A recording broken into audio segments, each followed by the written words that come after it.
Meantime, the political landscape is making some big changes ahead of the upcoming midterms, and now Florida's proposed congressional map is facing heat from critics. Our Miami correspondent Leonardo Feldman has more on the story. The Florida House is expected to approve today the congressional map submitted by Governor Ron DeSantis. This comes a day after the Florida Senate approved it. 538 says the new map favors Republicans, adding 4 new right-leaning seats. Democrats, like Senator Darrell Rousen, claim the new map silences minorities. I'm afraid that this map screams of diminishment, screams of retrogression, and that a population of people will go unrepresented. And the governor believes that using race as a method of doing redistricting is unconstitutional under the federal constitution. Meanwhile, Cook Political says that nationwide 27 Dem-held seats will be competitive versus just 12 GOP-held seats. And this is not even taking into account the new map here in the Sunshine State. The Florida House is also expected to vote on a bill approved yesterday by the Senate that would end special status districts enacted prior to 1968, including the Reedy Creek Improvement District, also known as Walt Disney World. Back to you. All right, another big headline there. Leo Feldman, thank you very much. Joining us now is RNC National Spokesperson, Director of Black Media Affairs, Paris Dennard. Paris, always good to see you. Welcome back to National Report. Thank you for having me. Absolutely. All right, let's get started by looking ahead to the midterm elections. We've got this headline for you. This is from the Cook Political Report.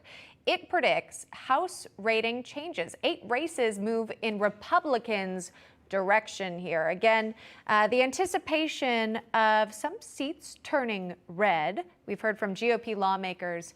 They anticipate a big red wave. What's the RNC's plan to make that actually happen? Well, the RNC plan to make sure that we retire Nancy Pelosi is simple. We're going to continue to register voters. You can go to vote.gop to do that. We're going to continue to go to gas stations across the country and register voters like we're doing across the country right now. But we're also going to continue to engage with diverse communities through our RNC community centers. We have over 25 of these community centers open right now, and we are working to expand our party and engage these voters. This is going to be about turnout, and we know that Republicans are motivated, they're inspired, they're engaged, they're energetic because they want to see Republicans take the leadership mantle in the Congress once again. But we also know that Democrats and independents are frustrated and looking at the Democrat Party and saying, I don't recognize you.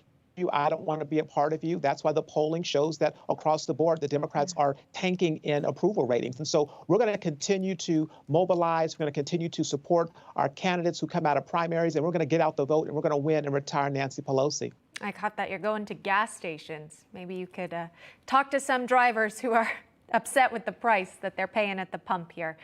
You might find a few of those. Let me pivot, though, and talk about this decision to withdraw from the presidential debates, because quite frankly, this could be an opportunity for candidates to get out and really say where they're coming from.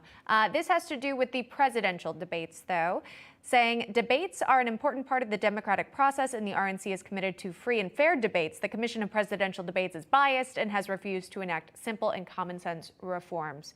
That from the RNC.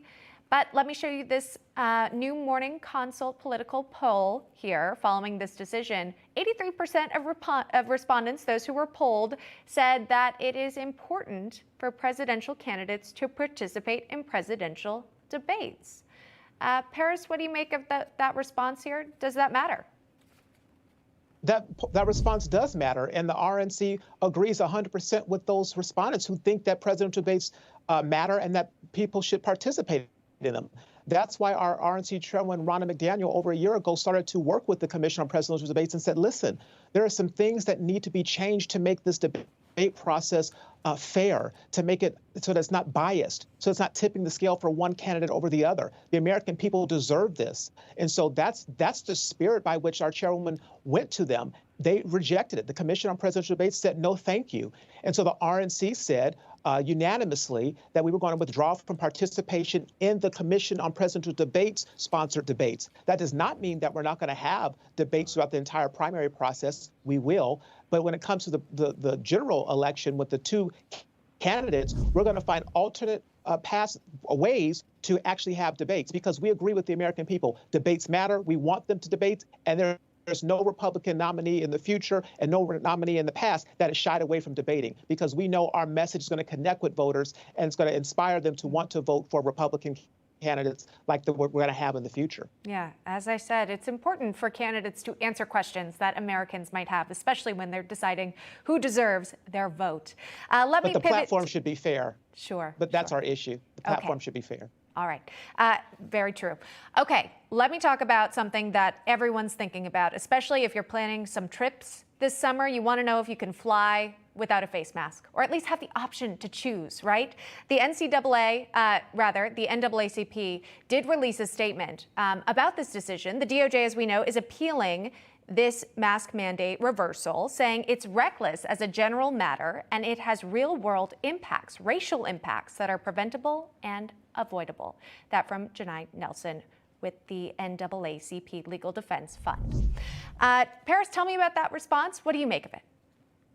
It's unfortunate the NAACP Legal Defense Fund tried to racialize this decision and politicize this decision. I don't think that they spoke out when Democrat governors took away the indoor mask mandates. I don't think they spoke out against airlines and other companies like Uber who decided to rescind the mask mandates. They decided to attack this particular provision, or because it was handed down a decision by a Trump-supported, Trump-appointed judge down in Florida. They've made this political. This has nothing to do with race. And I think it's just disingenuous for them to do this, and it's unfortunate, but that's what Democrats do. And this organization is supposed to be nonpartisan, but they show themselves to be partisan when they make decisions and proclamations like this. Paris Dennard joining us this morning from the RNC. Paris, thanks so much. We appreciate the conversation. Hey, I'm Rob Finnerty. Thanks for watching. If you enjoyed this video, please join the conversation in the comments below. Don't forget to subscribe, too. Hit the bell icon to be alerted to breaking news. And remember, there's a whole lot more on Newsmax TV, America's fastest growing cable news network. Newsmax TV, we're real news for real people.